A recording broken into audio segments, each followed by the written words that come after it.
acara demi acara telah sama-sama kita ikuti. Kini tibalah kita pada acara inti, yaitu Mau'izatul Hasanah atau ceramah agama, di mana dalam hal ini akan disampaikan oleh Al-Mukarram Bapak Kiai Haji Muhammad Faris Al-Fakih Fuad Hashim, pengasuh Pondok Pesantren Nadwatul Ummah Buntat Pesantren Cirebon. Kepadanya dengan segala hormat kami persilahkan. Shallu ala Nabi Muhammad.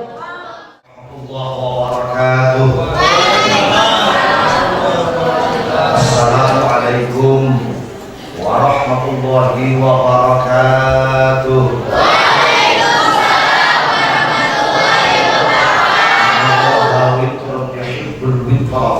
Assalamualaikum warahmatullahi wabarakatuh.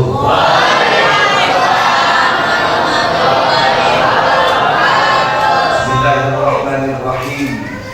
Wa biridhallahi ta'ala wa biridhan Nabi Muhammad sallallahu alaihi wa alihi wasallam. Alhamdulillahi rabbil alamin. Wa bihi nasta'inu ala umuri dunya waddin.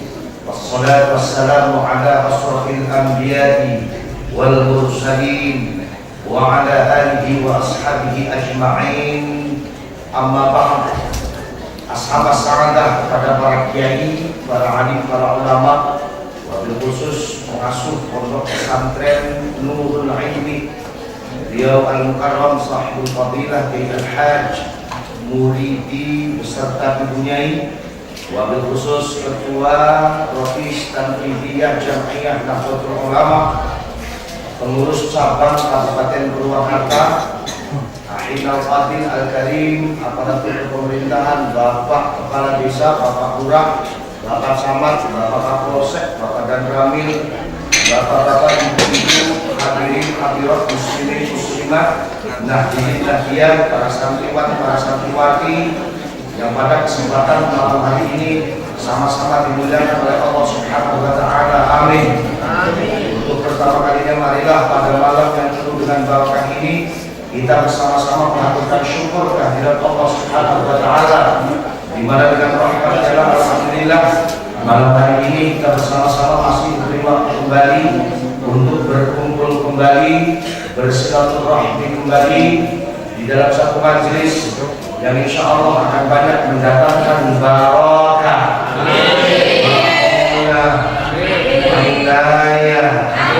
hidayah, taufik dari Allah Subhanahu wa Ta'ala.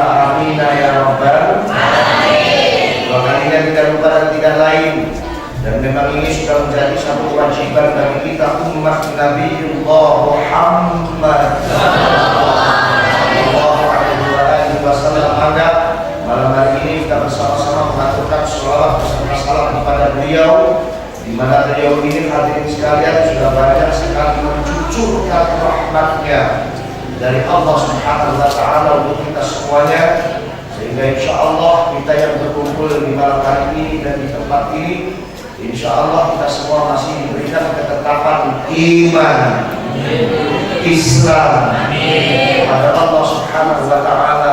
Amin ya rabbal alamin. Hadirin hadirat muslimin muslimat, hadirin hadirat yang saya hormati, malam hari ini sebelum saya ngobrol bareng dengan ibu-ibu, sebelum saya ngobrol bareng dengan bapak-bapak, enaknya malam hari ini saya mau minta maaf duluan ibu, saya mau minta maaf duluan bapak.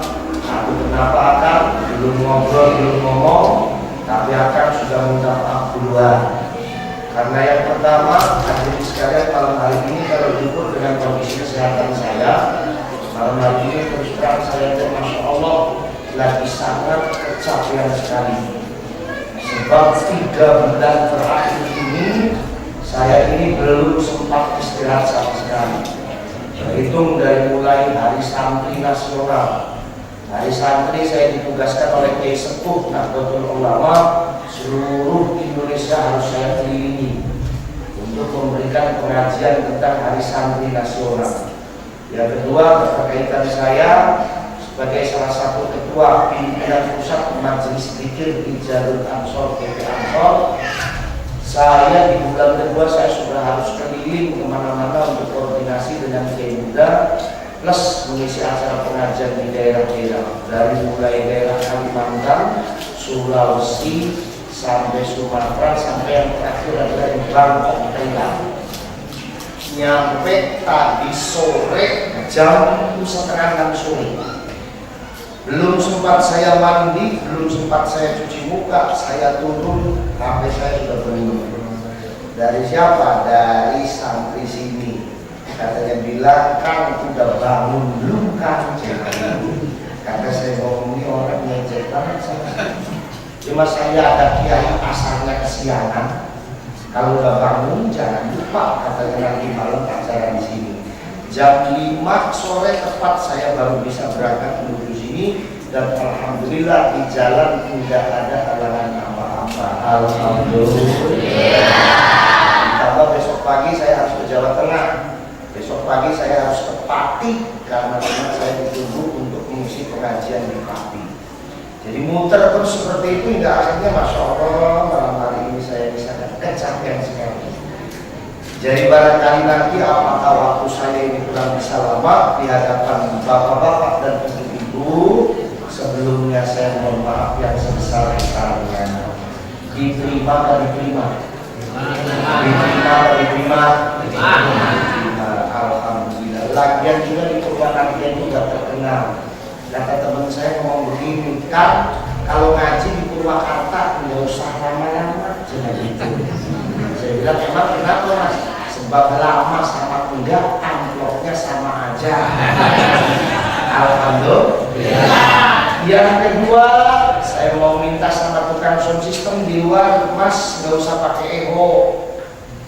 Ini sudah di ruangan jadi terlalu menggema, talafuznya tidak jelas. Nggak usah pakai echo Mas, nggak usah pakai echo. Dah tidur aja deh. Ini kelemahannya tukang sound system begitu, mentang-mentang mubalek ngomongnya belum kenceng, dikotak-katik terus. Padahal nggak usah dikotak-katik, ntar juga kenceng sendiri. Betul apa betul?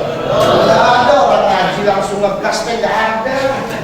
Pura-puranya pelan-pelan dulu, baru ngegas. Udah Mas, diam Mas. Udah tidur aja deh. Dan ini kotak-katik sekali lagi pulang pengajian ntar keprukin bazar. Alhamdulillah. Yang terakhir saya mau tanya, di Purwakarta ini kalau ngaji malam biasanya nyampe jam berapa? Jam 3. Jam berapa? 3. Emang saya wayang jam 3. Nah saya nanya ke ibu-ibu aja lah, bapak-bapak ada yang jujur. Bu, ibu-ibu senang yang panjang apa yang pendek? Senang yang panjang apa yang pendek?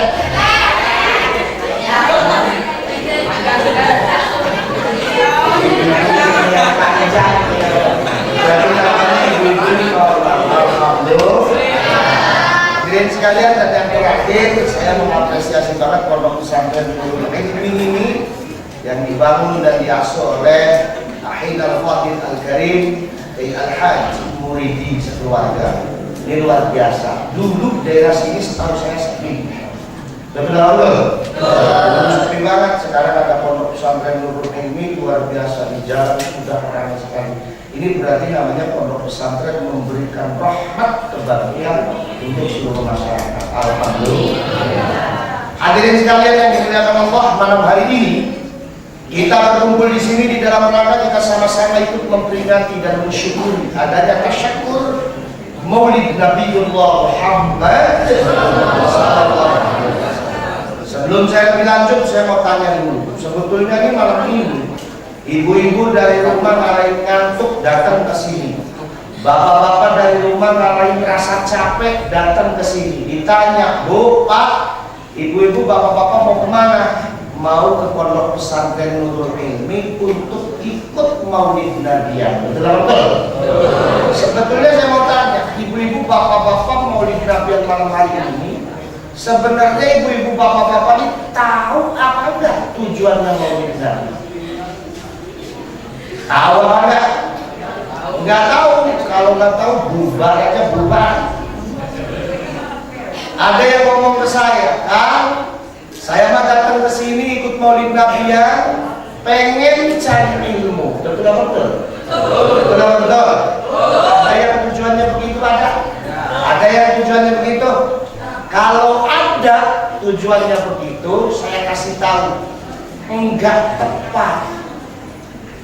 Kenapa enggak tepat?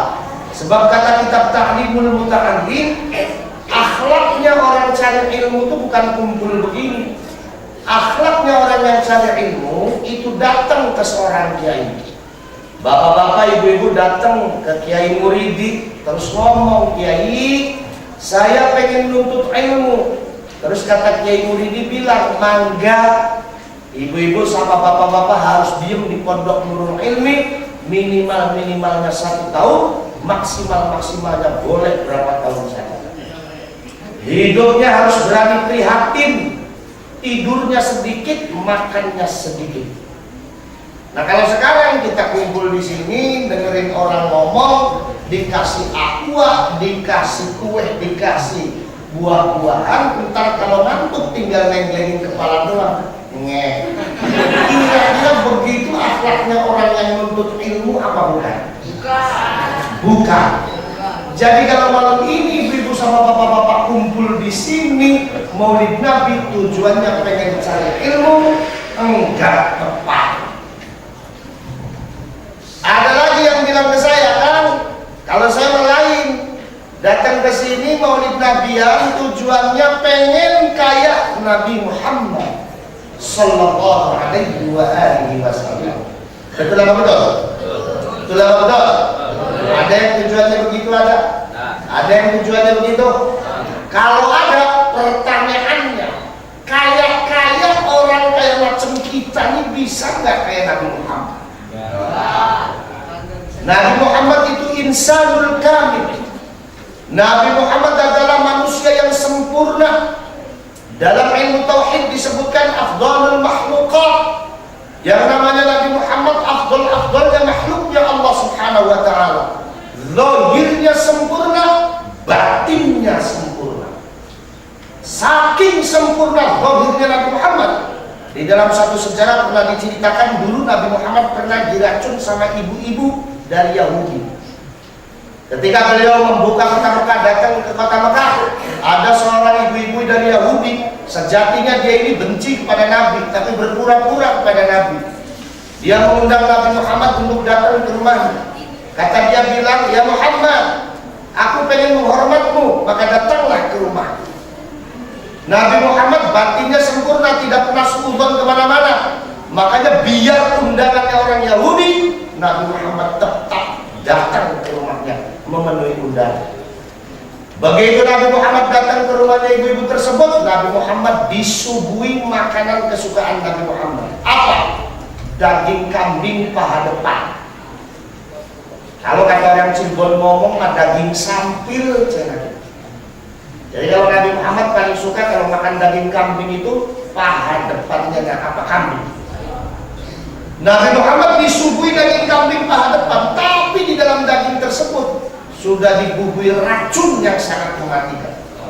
Bahkan saking mematikan racun tersebut pernah dicoba untuk meracun orang. Dalam hitungan waktu kurang dari 1 menit, orang tersebut mati dan dagingnya kering. Nabi Muhammad disuguhi makanan tersebut, tapi Nabi Muhammad orangnya gak pernah suudzon, makanya biar disuguhi daging beracun, Nabi Muhammad tetap akan memakan. Begitu Nabi Muhammad memegang daging tersebut, dagingnya ngomong sama Nabi Muhammad, ya Rasul, panjenengan jangan memakan dagingku karena di dalam tubuh ini ada racun yang sangat membahayakan. Apa jawabnya Rasul? Kata Rasul, daging saya tahu, kamu tidak usah khawatir. Saya dilarang suudzon kepada siapapun karena Allah mengutus saya ke alam dunia untuk menjadi uswatun hasanah bagi semuanya. Enggak usah khawatir, Allah pasti akan menjaga saya. Nabi Muhammad memegang daging tersebut dan Nabi Muhammad memakan daging tersebut. Daging yang sudah beracun masuk ke dalam lambung Nabi Muhammad. Tapi ternyata Nabi Muhammad enggak apa-apa.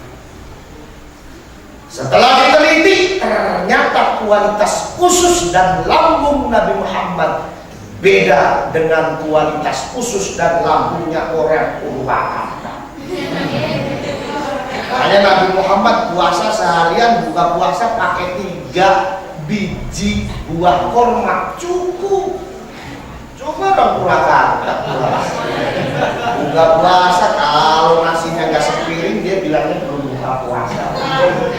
Udah makan nasi sepiring ditanya, Bu, cuci mulutnya mau apa, Bu? Saya mah cuci mulutnya nasi lagi.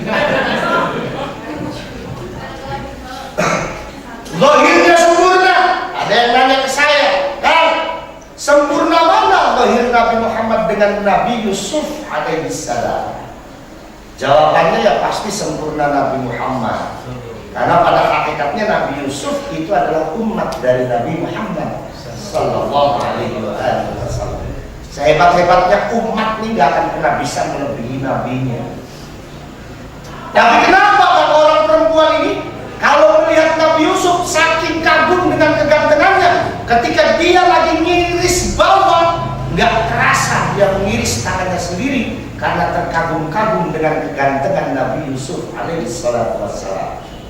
Kalau dia lagi ngiris sayuran, si perempuan tidak kerasa akan mengiris tangannya sendiri karena terkagum-kagum melihat kegantengan Nabi Yusuf alaihissalatu wassalam. Kenapa kalau sama Nabi Muhammad nggak begitu? Jawabannya karena Allah membungkus kesempurnaan zahir Nabi Muhammad bukan sebatas kebagusan dan kecantikan atau kegantengan casingnya saja. Bukan hanya kesempurnaan casingnya saja, tetapi Allah membungkus zahir Nabi Muhammad dengan ribuan haris di dalam zahir Nabi Muhammad, sehingga saking tingginya harisma Nabi Muhammad, perempuan kalau melihat Nabi Muhammad enggak sempat cinta birahi. Beda dengan ketika melihat Nabi Yusuf, perempuan masih sempat cinta birahi. Zahirnya sempurna, batinnya sempurna. Nabi Muhammad orangnya enggak pernah suudzon kepada siapapun. Maka saking sempurna batinnya Nabi Muhammad, di dalam sejarah perjuangan dakwah Nabi Muhammad tidak ada satupun perang atas kehendak Rasulullah Sallallahu Alaihi Wasallam. Semua di zaman Nabi perang atas kehendaknya Allah. Sebab kalau melihat dari basyariahnya Rasulullah itu orang yang hatinya halus.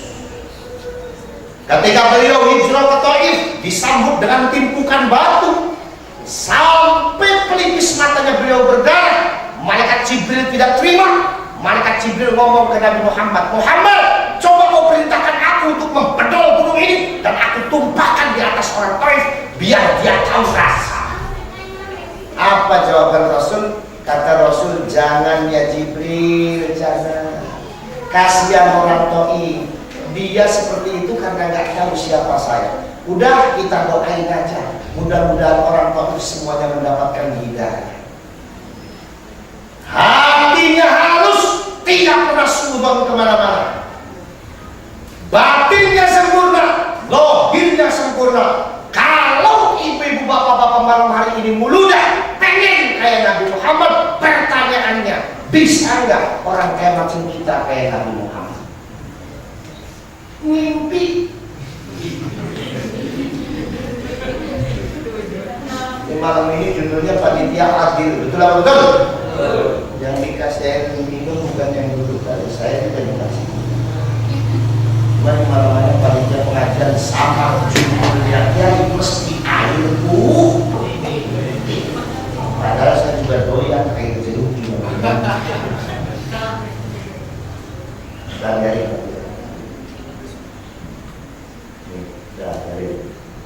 ini aqua segini di Cirebon ini 1.500. Ada 2 berarti 3.000. Ininya 2.000. Ada berarti 5.000. Ditambah kopi susu segini di warteg ini 3.500. Jadi kalau dijumlahin 8.500. Ya saya mah gampang aja, ntar kalau pulang amplopnya kurang 8.500.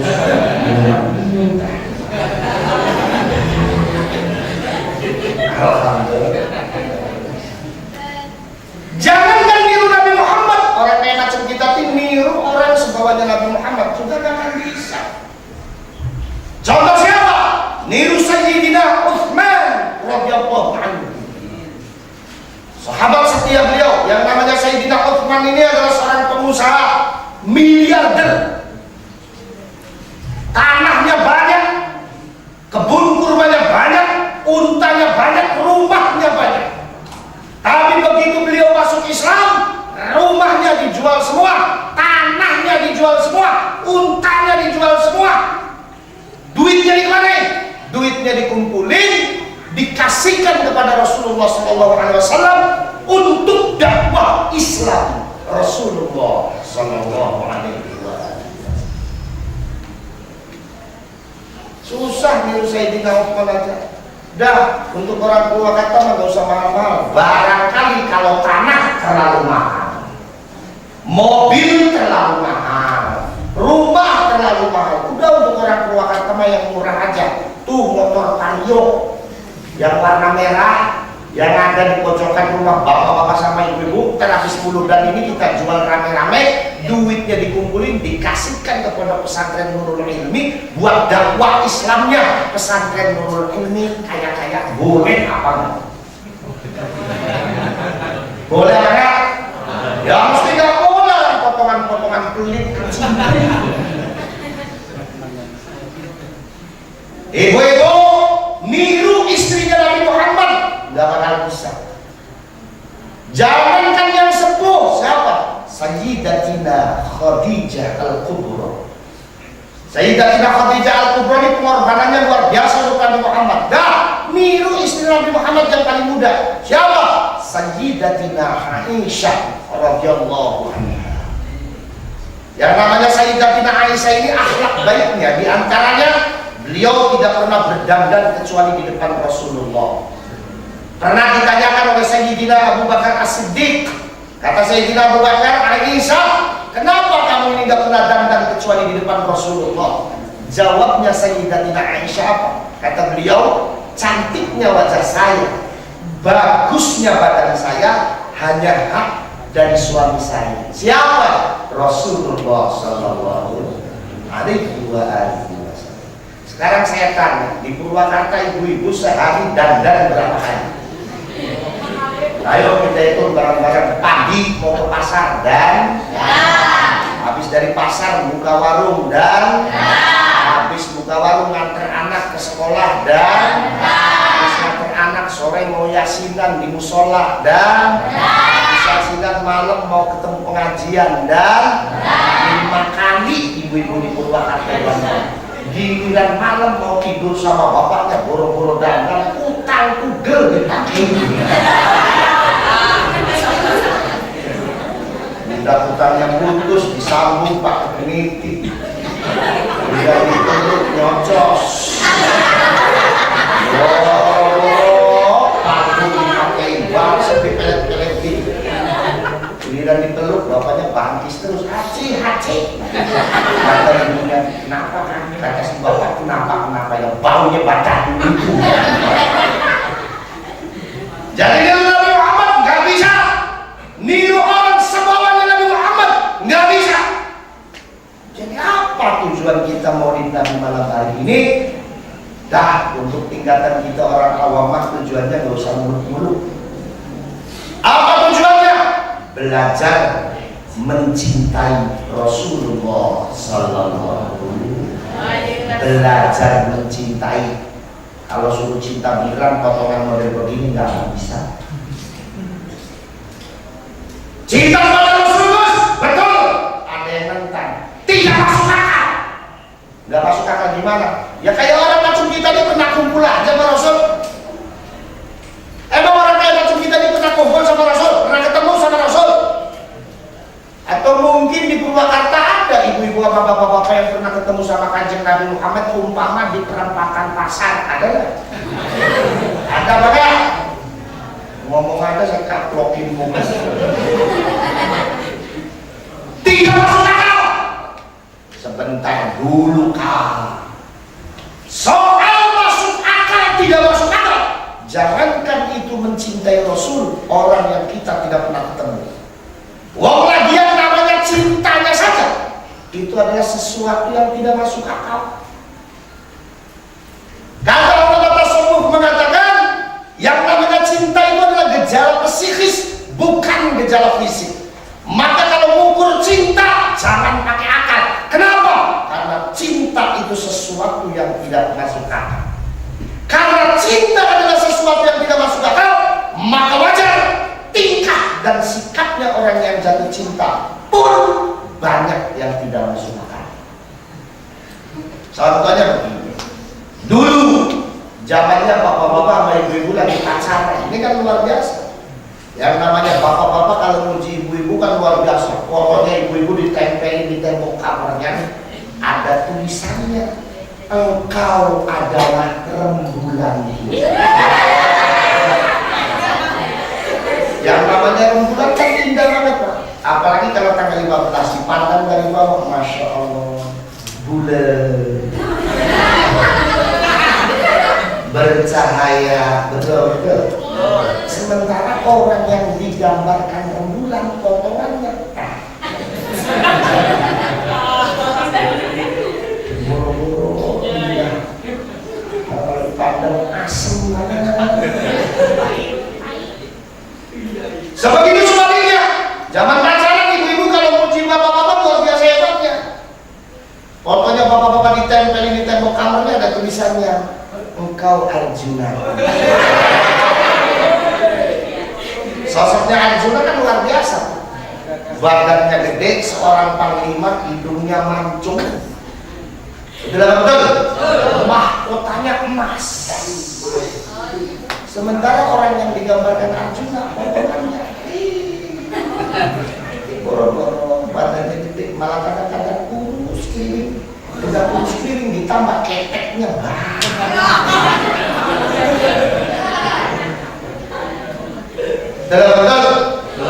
Al-Imam Ahmad Al-Farid, seorang ulama sufi, pernah menuliskan di dalam satu kitabnya. Kata beliau, panas membaranya cintaku kepada Allah Subhanahu wa ta'ala lebih panas dari api yang membakar Nabiullah Ibrahim alaihissalam. Ini kalau diukur dengan akal, Imam Ahmad Al-Farid ini dosa. Kenapa dosa? Karena menyamakan panas membara cintanya dia kepada Allah dengan panasnya api yang membakar Nabiullah Ibrahim, yang itu adalah nas dari Allah Subhanahu wa ta'ala. Tetapi ulama sufi tidak ada yang menyangkal dengan syair itu. Kenapa? Karena ulama sufi tahu bahwa maksud dan tujuan dari syairnya Imam Ahmad Al-Farid bukan menghina Allah, tetapi itu adalah gambaran bahasa cintanya dia kepada Allah Subhanahu. Sama kayak malam hari ini kita semuanya bermaulid Nabi. Dibilang tidak masuk akal, iya, tetapi ini adalah gambaran bahasa cinta kita kepada Nabiullah Muhammad. Mari kita beruntung. Maksudnya kumpul kita bermaulid Nabi pada malam hari ini bukan hanya sekedar gambaran bahasa cinta, tetapi kita memiliki wasilah syariah yang diajarkan kepada para kiai dan para ulama kita untuk bermaulid Nabiullah Muhammad sallallahu alaihi wasallam. Ya Nabi salam alaika, ya Rasul salam alaika, ya Habib salam alaika,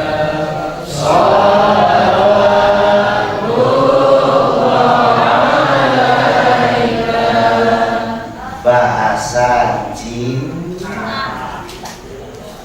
Kalau suruh baca sholawatan itu yang niat sibuk, yang niat Pak. Sholawat itu memuji Rasulullah SAW. Makanya kata kiai baca sholawat itu ada akhlaknya. Di antara akhlaknya pertama, matanya dibuka. Yang kedua, mulutnya disenyumin. Yang ketiga, suaranya dienak-enakin. Bapak Ibu baca sholawat sambil ngantuk-ngantuk. Tapi emang yang salah saya, orang potongan-potongan dangdut begini. Ya dapetnya begitu. Coba kalau saya nyanyinya dangdut, mesti pada melek, pada senyum. Mama saya nyanyinya entah.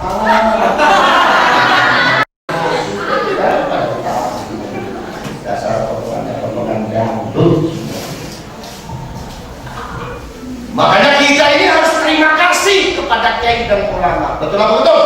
Betul. Karena kiai dan ulama kita bisa kenal agama. Karena kiai dan ulama kita bisa mengenal Rasulullah SAW. Karena kiai dan ulama kita bisa beribadah kepada Allah Subhanahu wa Ta'ala. Sementara orang zaman sekarang banyak yang menghormatin kiai, termasuk orang Purwakarta. Ngaku apa ngaku? Orang Purwakarta udah banyak yang menghormatin kiai. Buktinya apa? Buktinya orang Purwakarta lebih berani menghargai mahal burung beo dibanding kiai.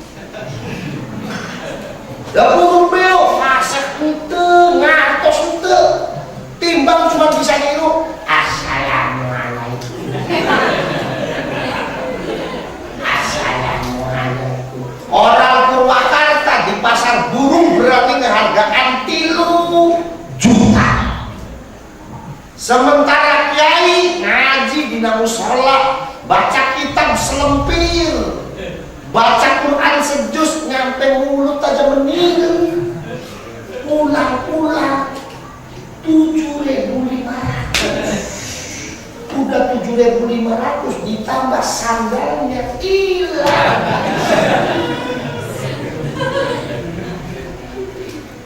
Betul apa betul? Makanya benar kata Rasul, laula ulama la kana nasu kalbahi. Di dunia ini kalau nggak ada ulama, nggak ada kiai, manusia bakal hidup seperti binatang semua.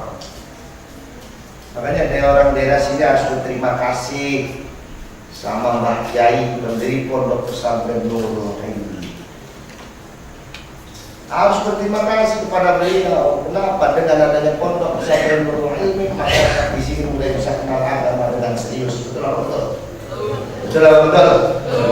Harus berterima kasih sama Mbak Yai Muhyiddin. Luar biasa jasanya. Kalau nggak ada Pondok Pesantren Nurul Ilmi, saya yakin masyarakat di sini nggak akan serius memandang agama. Betul atau betul?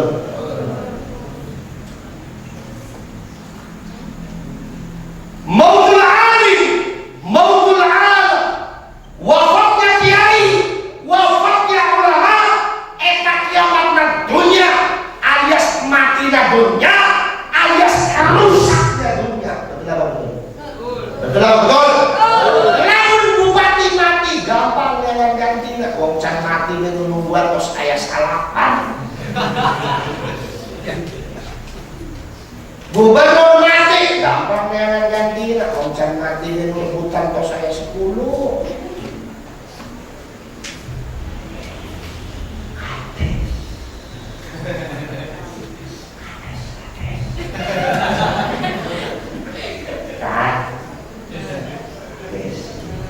Itu istilahnya naon? Ades, lurah, ades. Pak kepala di sana ya? Nggak ada, nggak ada. Dia nggak apa-apa, barangkali lagi sibuk.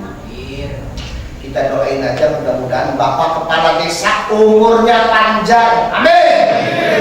Sampai hari kiamat. Kalau orang udah mati, semua tinggal Pak Kades doang. Alhamdulillah. Bupati mati, gampang dengan gantinya. Gubernur mati, gampang dengan gantinya. Tapi lamun kiai, ulama, wafat, salah, lu biasa dengan gantinya.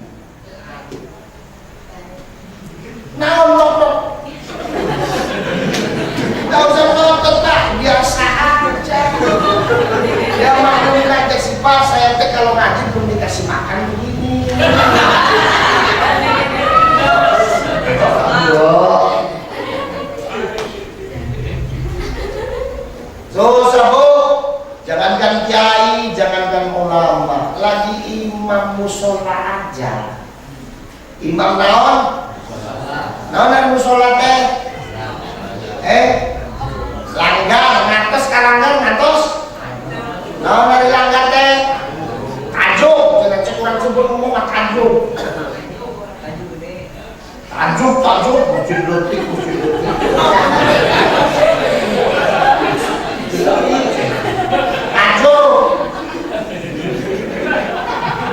Imam tajuk.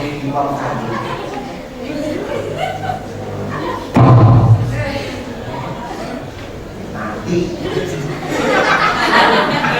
Mereka susah ya nggak sekali kamu ngantuk para ruku. Orangnya tua, akan dia tajuk menang salah paham bisa.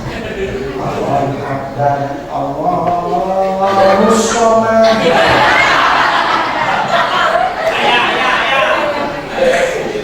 Udah ada menang salah paham itu enak kan imam di sholat. Mas kita apa imam muter-muter terampung-rampung. Bismillahirrahmanirrahim. Inna a'tainaka al-kautsar fasholli li rabbika wanhar. Inna a'tainaka fasholli li rabbika wanhar. Inna pohon makna pohon. Makmum paling tengenan dasar makmum bodoh. Yang penting mas latihnya rampung akhirnya naon berisikan ke imamna cina sauna innalillahi si imamna dasar imam goblok itu sarwa itu makmum. Yang penting mah sholat naiknya rampung akhirnya naon asli hasilnya makmum ditampung dikeraskan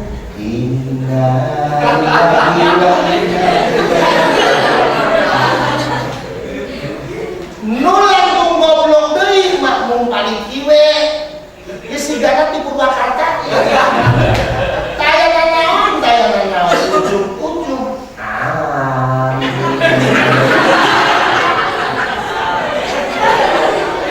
makmum jeung imam sareng goblok na'udzubillah makanya mumpung masih ada kiai, mumpung masih ada ulama, udah mulut dan kita tujuannya belajar mencintai Rasul dengan kita ngaji ke kiai dan ulama. Setuju? Setuju. Ini penting hadirin sekalian. Sebab apa lagi kalau kita melihat cara dari orang Yahudi menghancurkan kita orang Islam. 13 negara Timur Tengah karena negara sakupil Israel namanya. Saudi Arabia dengan kewahabiannya habis, Tunisia habis, Libya habis, Syria habis, Mesir habis, Indonesia target berikutnya.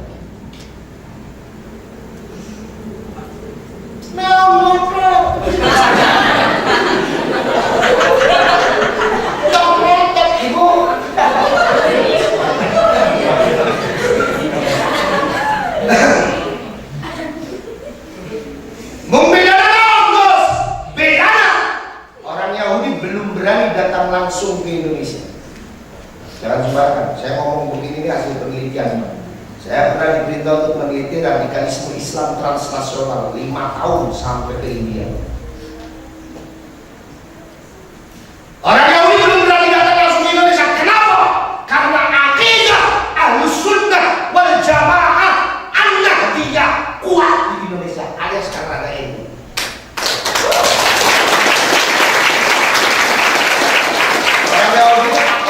Orang itu. Kenapa?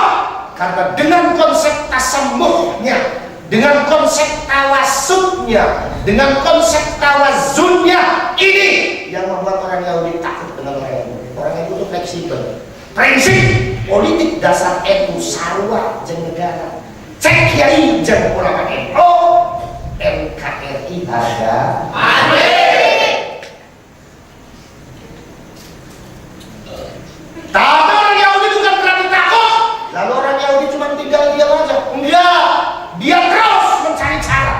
Bagaimana caranya? Kata orang Yahudi, untuk menghancurkan Islam di Indonesia, pertama yang harus dihancurkan siapa? NU. Kalau NU hancur, Islam di Indonesia dengan sendirinya akan hancur. Orang Yahudi tahu basisnya NU satu, pesantren, dua, madrasah, tiga, majelis taklim, dan yang keempat adalah pengajian. Saha pimpinan namina kiai jeung ulama. Maka kata kayak apa kata orang Yahudi? Untuk menghancurkan Islam di Indonesia, hancurkan NU. Untuk menghancurkan NU, caranya satu, jauhkan masyarakat dari kiai dan ulama.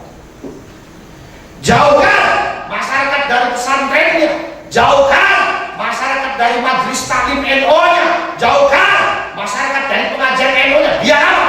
Biar orang Indonesia tidak paham dengan NU, terkikis pemahaman keagamaannya, tidak terbina oleh kiai dan ulamanya. Kalau sudah begitu, gampang dibelokkannya. Kalau masyarakatnya sudah jauh dari kiainya, jauh dari pesantrennya, jauh dari madrasahnya, jauh dari pengajiannya, masuk cara yang kedua, berbanyak aliran sesat di Indonesia. Terbukti apa terbukti? Terbukti apa terbukti? Zaman reformasi ujung-ujung di Indonesia aliran muter karu-karuan. Betul apa betul? Pertama reformasi aliran namanya aliran Islam murni, yang kalau sholat isya 30 laki-laki 30 perempuan. Selesai sholat listriknya dimatiin, terus nubruk sedapet-dapetnya.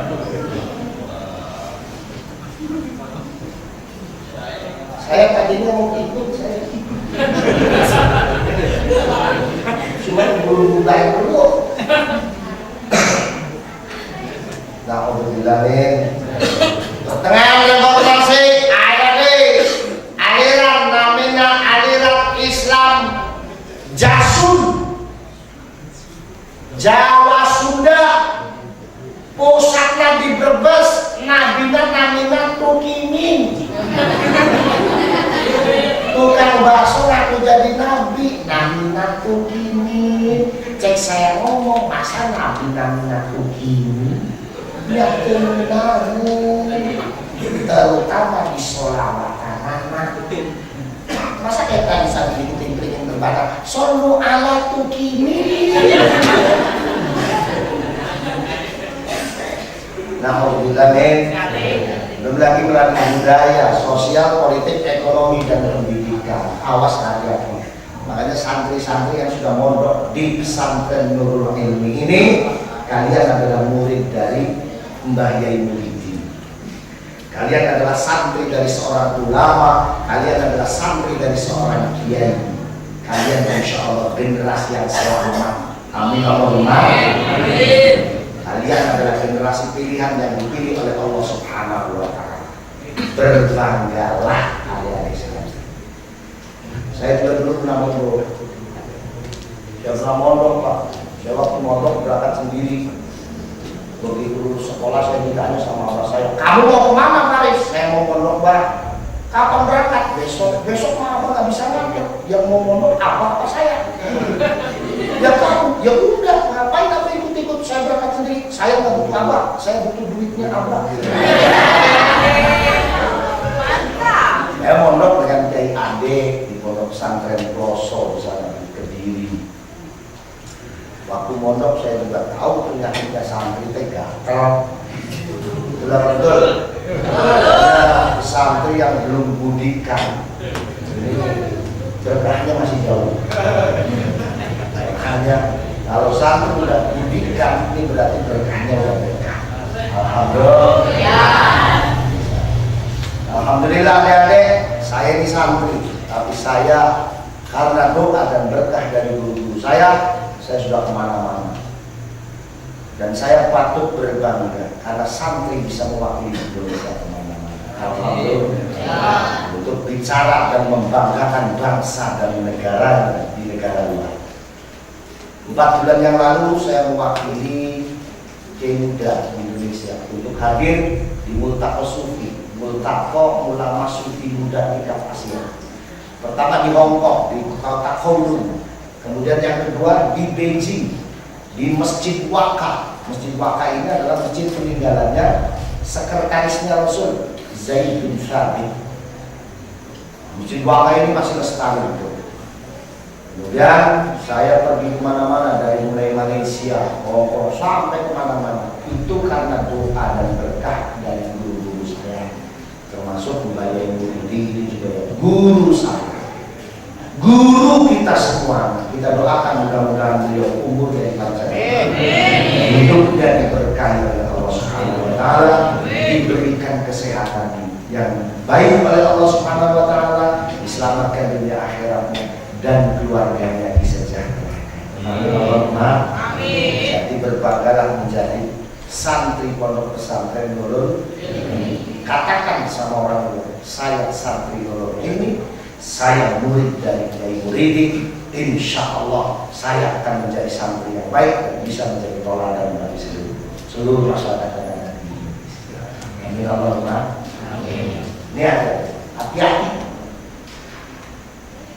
Ujung-ujung zaman reformasi banyak orang ngaku jadi nabi, betul. Yang paling masyhur namanya Ahmad Musadeh.